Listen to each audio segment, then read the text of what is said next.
उत्तर प्रदेश के मुखिया योगी आदित्यनाथ ने संबोधित करते हुए कहा कि भारत में होली का ये पावन पर्व हम ऐसे समय में मना रहे हैं जब पूरी दुनिया में अव्यवस्था, अशांति और अराजकता का वातावरण है।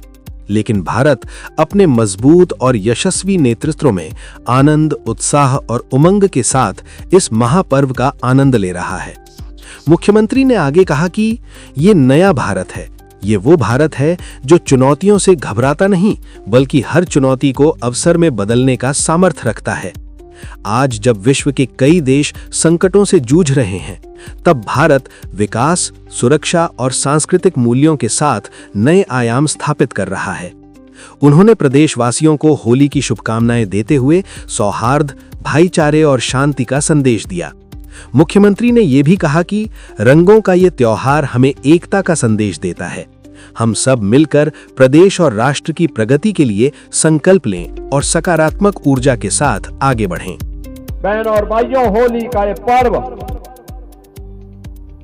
हम भारत में ऐसे समय में आयोजित कर रहे हैं जब पूरी दुनिया में अव्यवस्था है, अशांति है, अराजकता का सा वातावरण है।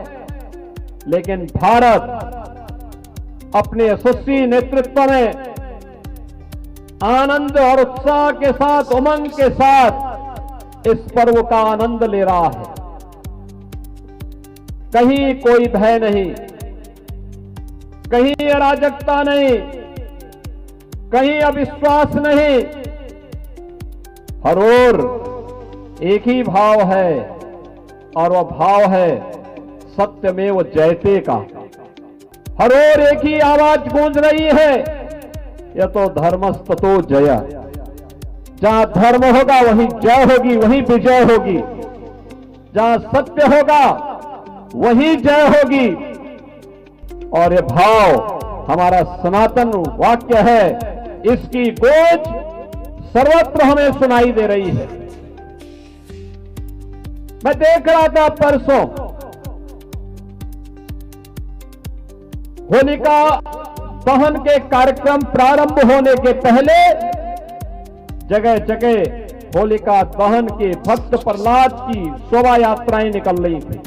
हजारों लोग भागीदार बन रहे थे। क्या उत्साह था, क्या उमंग था। हर व्यक्ति के मन में एक ही भाव कि होलिका दहन करना है।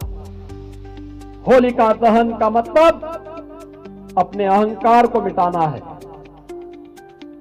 तुष्टीकरण को समाप्त करना है।